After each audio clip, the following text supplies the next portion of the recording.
आज हम लंबी ब्लॉक की वक्फ ऑर्गेनाइजेशन की तरफ से एक प्रोटेस्ट निकाल कर आए हैं। ये प्रोटेस्ट हमने भारतीय किसान यूनियन एकता ग्राह, पंजाब खेत मजदूर यूनियन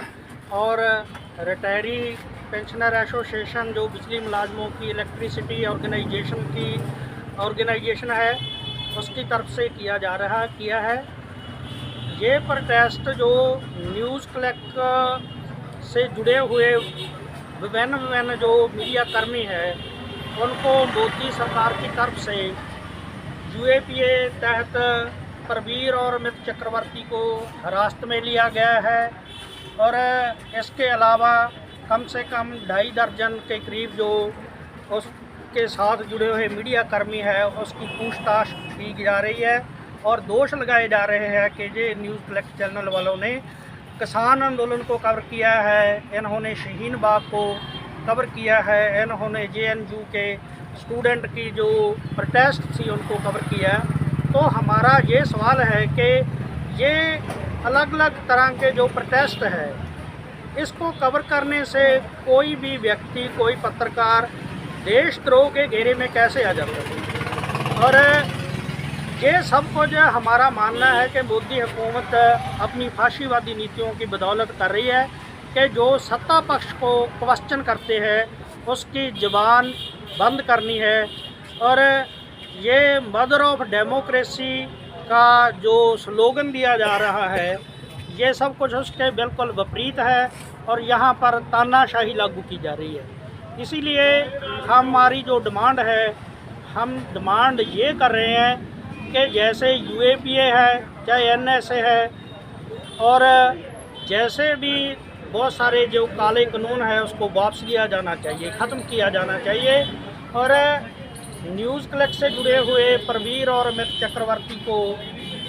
फौरी तौर पर रिहा किया जाना चाहिए और उनके जो बाकी मीडिया कर्मी है उनका जो न्यूज़ बनाने के मामले में जो सभी इंस्ट्रूमेंट है वो जब्त किए गए हैं उसको वापस किया जाए।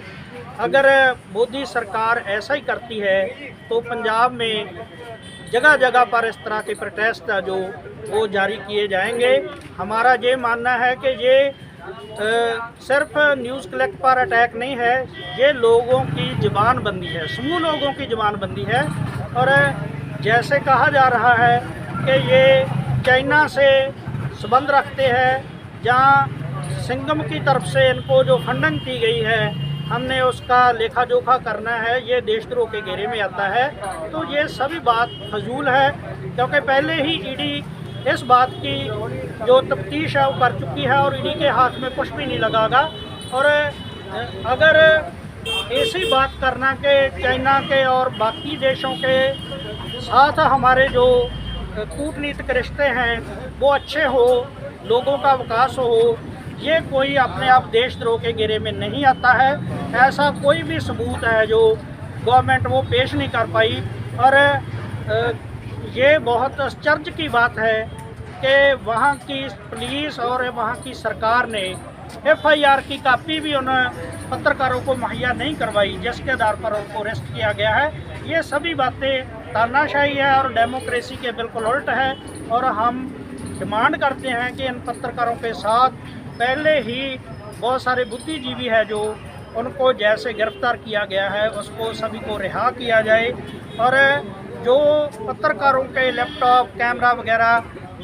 मोबाइल वगैरह जो जब्त किए गए हैं उसके में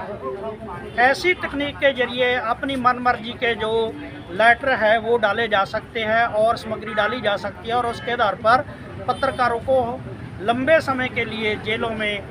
डाला जा सकता है। और इसकी सबसे बड़ी जो उदाहरण है पहले ही सिद्दीकी की आ चुकी है, जो हमारे पत्रकार है जिसको लगभग 18-20 महीने के लिए बगैर किसी मुकदमे के जेल में डाला कर रखा गया है। और ये सभी कुछ आपाशाह सरकार का रवैया है और मोदी सरकार आए रोज़ जो लोगों के डेमोक्रेटिक राइट्स है उनको कुचल रही है। और इसके कुचलने का बेसिस ये है कि वो जो न्यू इकोनॉमिक पॉलिसी है उनको लागू करने के लिए बड़ी तेज़ी के साथ काम कर रही है और जो बुद्धिजीवी पत्रकार इनकी जो लोक नीतियों है उनको पर्दाचार करते हैं, ये उसकी आवाज़ को सुनना बर्दाश्त नहीं करती, उसका गला दबा रही है। और हम पूरे पंजाब के लोगों को और देश के सभी लोगों को ये आह्वान करते हैं कि मोदी सरकार के फासीवादी कदमों के खिलाफ अपनी आवाज़ बुलंद करें।